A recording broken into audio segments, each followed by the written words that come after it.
elevate Kentucky's signature bourbon and distilled spirits industry.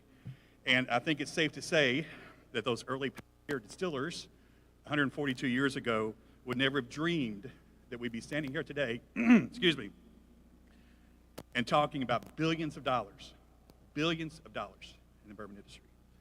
The KDA now has more than 50 member companies representing the overwhelming majority of all bourbon manufacturing in the world. From global icons, geez, I can't talk today. From global icons to emerging craft distillers who are building the next generation of our craft. The KDA is governed by a visionary board of directors, and we're fortunate to have many of them here today, along with many of our member executives. So please let me recognize a few real quick. Jessica Pendergrass, General Counsel with Heaven Hill Distillery. Chris Morris, Hall of Fame Master Distiller at Brown-Forman. Kevin Smith, our chairman from Bean Suntory. And Paul Tomaszewski from MB Roland, who's chair of our craft committee. We've also got a lot of other distillers, and I'll let y'all know that they will be available for media interviews after this is over. Now, this is Kevin's first turn as KDA chairman, but he has been involved in our industry and our association. He's been involved in our association for more than a decade, and he's an industry veteran with more than 30 years experience in operations and community affairs. And Kevin has one of the best titles in the entire business. He is Vice President for Bourbon Affairs in Kentucky. So please, Kevin, welcome Kevin Smith.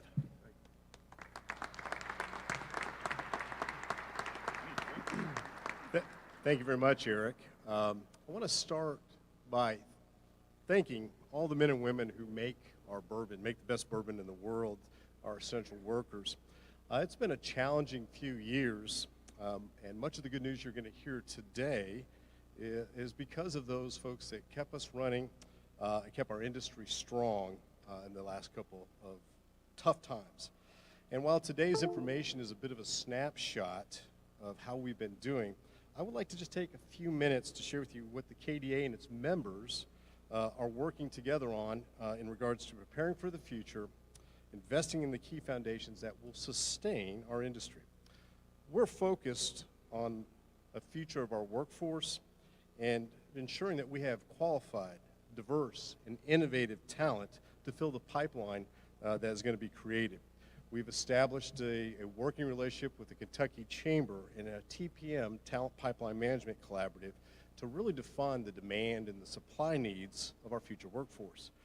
We're sharing this information with Kentucky's higher education partners, such as the Beam Institute at the University of Kentucky, University of Louisville, Western Kentucky, Eastern Kentucky, Kentucky KCTCS, Midway, and there's many more, to ensure that we have the educational pathways that are necessary to bring these talented and diverse people into our industry.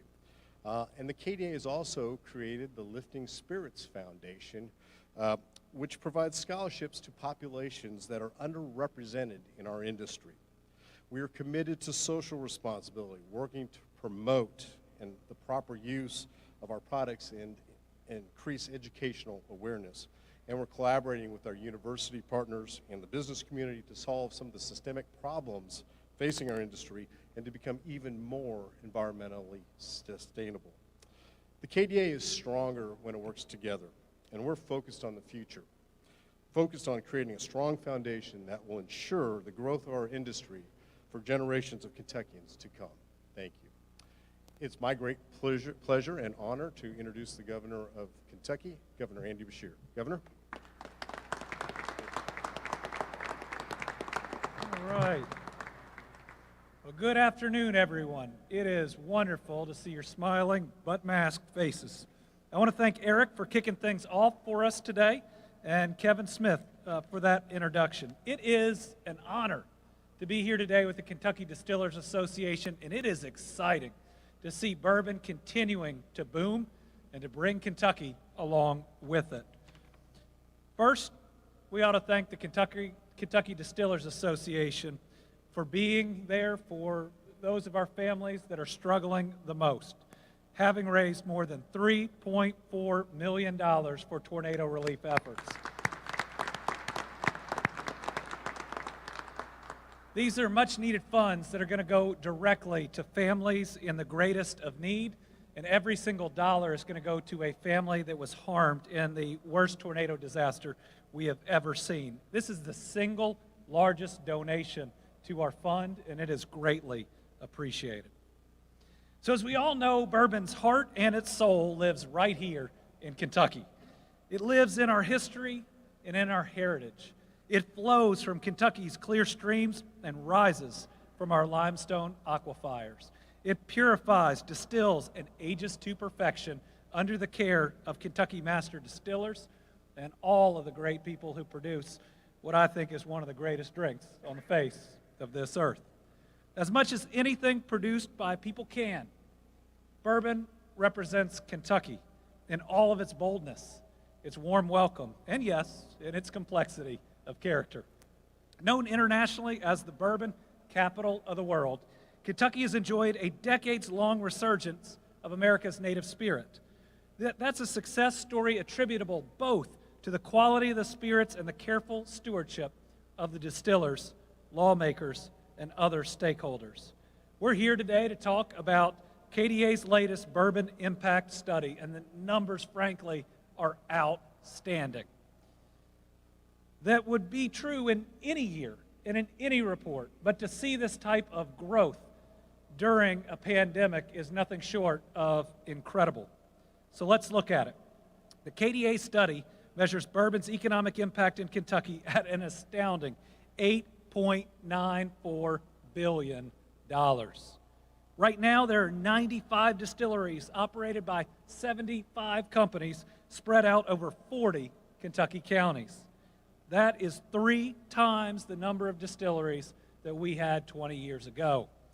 The bourbon industry employs more than 22,500 people with an annual payroll of $1.23 billion, and these are great jobs, and the people in them are proud to create such an amazing product that is known worldwide and helps us as Kentucky to be known worldwide. Since the first survey in 2009, jobs and payroll have more than doubled. These jobs have helped provide a good quality of life for so many of our Kentucky families, and that's just amazing to hear. Kentucky's distillers are also undertaking major building projects. We saw a lot this last year. We welcomed revivals like the Dant family and Log Still. We saw exciting newcomers like Horse Soldier Bourbon in Somerset. And we saw it with stalwarts like Four Roses and Heaven Hill, where we cut the ribbons on visitor centers that are going to bring even more people to Kentucky. Industry-wide, distillers are in the middle of a $5.2 billion building boom, with $3.3 billion pledged to projects over the next 5 years. Folks, that means construction jobs. That means things happening in our community. That means food is put on the table for more than just the direct employees. It has a serious and a great economic impact. The production levels the industry is hitting are also just unprecedented. Distillers produced a record 2.4 million barrels of bourbon in 2020. That's the 3rd year they've topped 2 million. Right now, there are more than 10.3 million barrels of bourbon aging deliciously in rickhouses across the Commonwealth. Kentucky's distillers also have a major positive impact on our farmers. We don't talk about that a lot. Purchasing 12.5 million bushels of corn right here in Kentucky. And the well-loved Bourbon Trail and upgrades to visitor centers is driving a multi-million-dollar tourism industry. In fact, this has become a central part and theme of Kentucky's tourism industry, bringing people from all over the nation, and sometimes folks who come here for business staying just a little bit longer and spending a few more dollars to enjoy it. One soft spot in this report is exports. Because of retaliatory tariffs, distillers in 2020 shipped just over $390 million in spirits to global markets. That's down about $170 million from the previous year, but I'm happy to say the impediments that caused that are no longer in place. By working closely with my good friend, Commerce Secretary Gina Raimondo, we have removed the harmful bourbon tariffs from the EU, not just stopped them from increasing, but removed them entirely.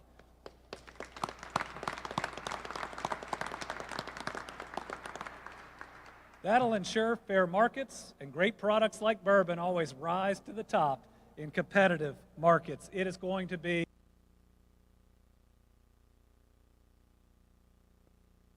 world. So today's KDA report adds momentum. And where we had the greatest economic development year in the history of Kentucky. And dollars in new private sector investment, a mark we had never been close to. We had it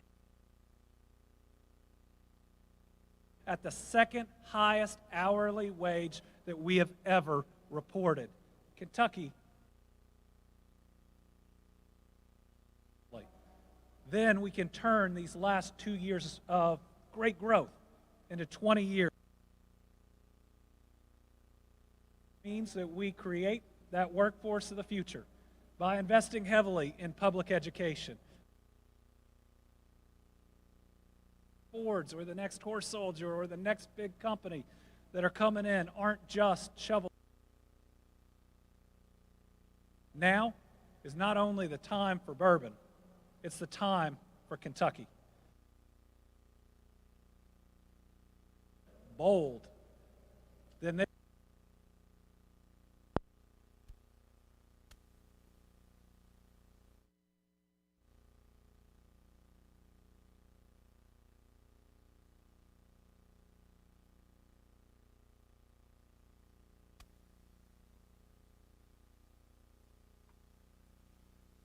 I think I've realized while I was having trouble speaking, I'm not used to wearing a tie. So I need to follow the governor's lead. And also thank you, Governor, for your administration. A pleasure to work with our industry. Rocky, we see Rocky back there. Larry Hayes, Allison Cox-Taylor with ABC, do fantastic work for you. So thank you. I'm going to loosen this so I can talk. All right. We've been honored to work with legislative leaders over the past 12 years who understand that bourbon is more than just a drink. It is jobs, investment, tourism, and so much more. Unfortunately, even though Prohibition ended nearly 90 years ago, many of its restrictive laws and policies remain on the books, and it's been a chore to modernize so our signature industry can reach its full potential. I'm honored today to have the privilege of introducing one of the chief architects behind those reforms, Senate President Robert Stivers, who I believe is the longest-serving Senate President in the country. Second longest. All right, close. In 2014, Senator Stivers' bold leadership paved the way for skyrocketing barrel production and record inventories through the Bourbon Barrel Reinvestment Tax Credit to help offset the discriminatory tax that distillers pay on aging barrels. Senator, thank you and your entire Republican caucus for their support.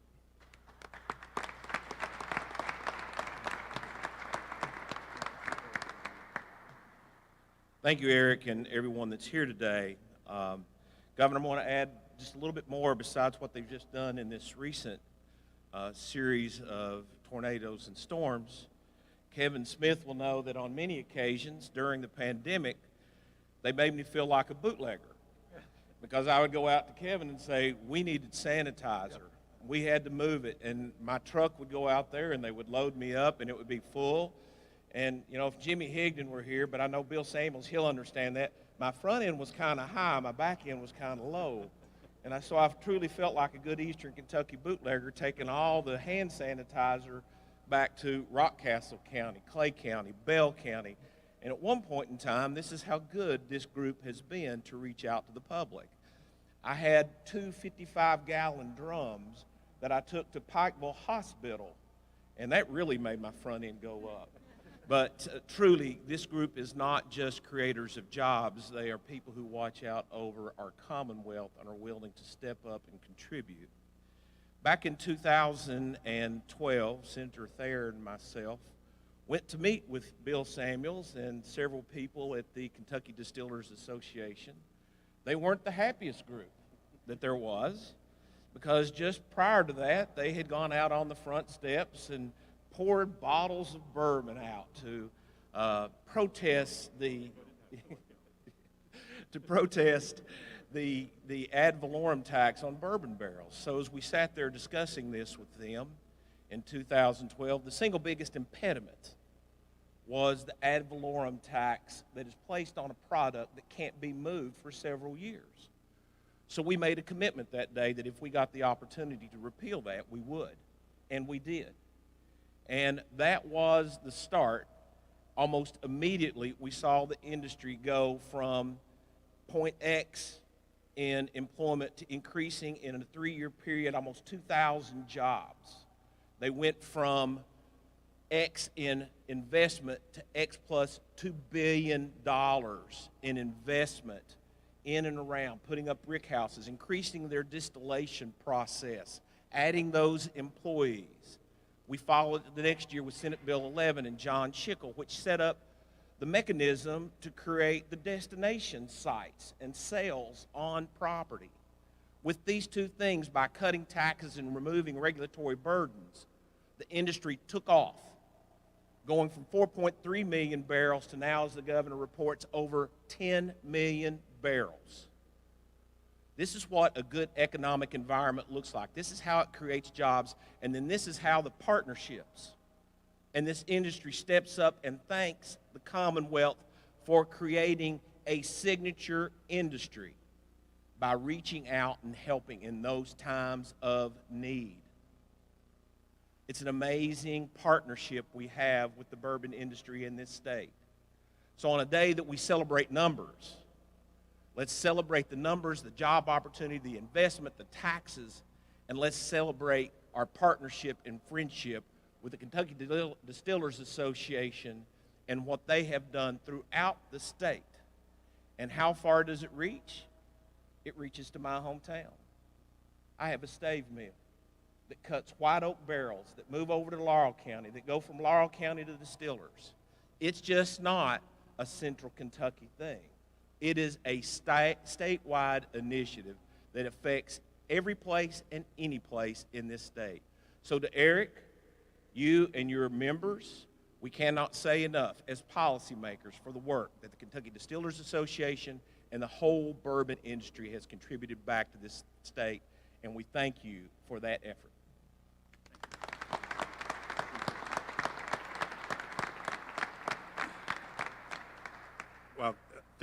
Well, thank you so much, Senator. And for the record, Senator Thayer wants to make sure everybody knows that he voted no on that tax increase back in 2009. So let me thank him. Please take a minute. Senator Stivers is one of our champions. So is Senator Thayer, who has guided landmark legislation over the past several years to make Kentucky a model for direct-to-consumer shipping. So thank you for that. And along with his counterpart, his comedian in crime, where's Morgan? Senator McGarvey, who has helped on the Democratic side. You two guys owe me a bourbon karaoke, I think, that y'all have promised. So you're in. And I don't see Senator Schickel here today. I'm sure he's busy. But Senator Stivers is exactly right. If you're a visitor and you visit any of our Kentucky Bourbon Trail distilleries, you owe Senator Schickel a drink. Because that Senate Bill 11 authorized cocktail sales at distilleries, which has led to a surge in robust, immersive tourism experience, record attendance, thousands of jobs, and hundreds of millions in capital investment at our distillery stops. So thank you to Senator Schickel. Now it's my honor to introduce House Speaker David Osborne, who in addition to being one of the most powerful leaders in Kentucky, also has the added responsibility of Bill Samuels as a constituent. Under Speaker Osborne's watch, the House has passed multiple reforms and protections, from direct shipping to an overhaul of the state's ignition interlock system to help keep drunk drivers off the roads and save lives. Thanks to Speaker Osborne's pro-business philosophy, and as mentioned with distillers now in 40 counties, bourbon has enjoyed more support in the House than ever before. Mr. Speaker, on behalf of the KD and our members, thank you so much for your support. We appreciate it.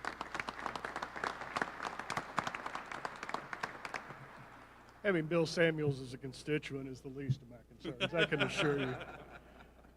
Robert, you were exactly right. There were a lot of unhappy distillers in 2012. Damon and I too voted no. But I can tell you, as unhappy as they were, there was nobody that shed any more tears than I did as I watched them dumping that beautiful amber product on the front steps. I wanted to get my towel and sponge and go out there and gather things up. But it's an honor to be here to celebrate this industry and this industry's success. And the General Assembly over the last 10 years has worked diligently to amend laws, to change laws, to propel the bourbon industry to the standard bearer that it is now. Over the 10-year span, we passed 17 bills revolutionizing the Kentucky's archaic alcohol laws. As Eric said, it's been a long time since Prohibition, but many of those laws have been rooted in Prohibition. And many of those bills were omnibus bills that allowed for the dramatic transformation of the bourbon industry and its ability to sell and market its product. Kentucky Bourbon Trail has revolutionized the face of Kentucky tourism. Tourism up 150% this year, only 14% short of the high in 2019. The craft tour is up 35%, a record high in 2021. The $3.3 billion that the Kentucky Distillers Association estimates will be spent over the next 5 years includes over $100 million in tourism operations. And it's those tourism operations that fuel tourism, that fuel discretionary spending and create vibrancy from one end of this Commonwealth to the other. Legislature's collective actions have put an open for business sign on Kentucky. And you mentioned, Eric, Senator Gregory. I want to mention Adam Koenig in the House L&O chair, who has led the way on the House on doing that, as well as Chad McCoy, who have been visionaries in creating alcohol legislation. Because of these policies, we've seen a 400% increase in the number of distilleries in Kentucky, 129% increase in jobs, 179% increase in payroll, and an average salary that's jumped 32% to now over $101,000. But we all recognize there's work to do. We've given the distillers all the tools that they need. We have an incredible infrastructure. We have an incredible support system. We have laws that allow them to market their products. But we still have an archaic tax system that prohibits and creates barriers to entry. This General Assembly is committed to comprehensive tax reform during this session. With our record reserves and budget reserve trust fund, this legislature is ready to tackle meaningful tax reform that will advance our pro-growth, pro-business policies that will continue to make Kentucky the bourbon capital of the world. As I said, Kentucky makes 95% of the world's bourbon, 100% of everything that's fit to drink, but yet over 2,200 distilleries have chosen to not locate in Kentucky.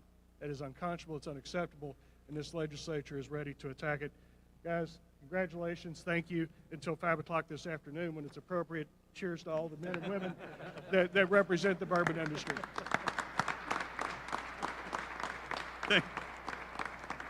It's 5 o'clock somewhere. Thank you, Mr. Speaker. And you mentioned a couple of folks that we'd like to call out as well. Whip Chad McCoy from Bardstown, the bourbon capital of the world, and that's trademarked, seriously. I think Chad gets $1 every time somebody says that. He's led the way on so many pieces of legislation, including the pioneering vintage spirits law in 2017, which didn't help distillers a bit, but it helped our tourism and hospitality partners, and they've really taken advantage of that. So thank you. And Chairman Koenig over here, Chairman of the House Licensing and Occupations Committee, who's been one of the most fair yet fierce advocates for shipping, DTC shipping, to put us on the level playing field with wine and a path for even greater success at advancement. So thank you, sir. And we have a saying in Kentucky that bourbon brings people together, and you can see that's on full display today. We are blessed to have support on both sides of the political aisle. So thank you to Democratic leader Joni Jenkins and her caucus for their support in helping to pass these key pieces of legislation in true bipartisan fashion. Representative Graham, thank you very much. And before I forget this, the architect behind the study itself, and this is his sixth one, is Dr. Paul Coombs, standing there, the Silver Fox. He's almost gotten this down to a science, but when we first came to him in 2009 and said, we need help to determine if we are a signature industry, right? And yes, it was incredible, the numbers you showed us, and you continue, so thank you. Finally, bourbon could not have a better partner than the Kentucky Chamber of Commerce. And we're fortunate today to have Ashley Watts, President and CEO, with us. And before I turn it over to her, let me thank Ashley and the Chamber for your continued leadership and partnership with Kentucky's entire business community. I would specifically remember calling Ashley in 2020 when COVID first broke out and said, most of our distillers are shifting to hand sanitizer. And she immediately said, how can we help? Let's get it out. And within hours. We had a website up and running. We were taking requests, and it's leadership like that that we find so valuable. So please, ladies and gentlemen, welcome Ashley Watts. Thank you. Thank you, Eric, and thank you all for being here today. It's wonderful to see everyone, and I echo Eric's sentiments that if anything can bring us together in this kind of political climate, it's always going to be bourbon. We are fortunate to have such a great relationship with the distillers all across Kentucky, and Kevin Smith is actually going to be the chair of the Kentucky Chamber come October, so there's a lot of synergy there as well. I don't know if you all have heard, but we're in the middle of a legislative session, and the Chamber has focused our entire legislative agenda on making sure that we are competitive and making sure that we can truly compete with other states. And there is nothing that gives us more of a competitive edge than Kentucky bourbon. Kentucky bourbon, as you all know, is in high demand, as illustrated in this report, and we must continue to build off this momentum.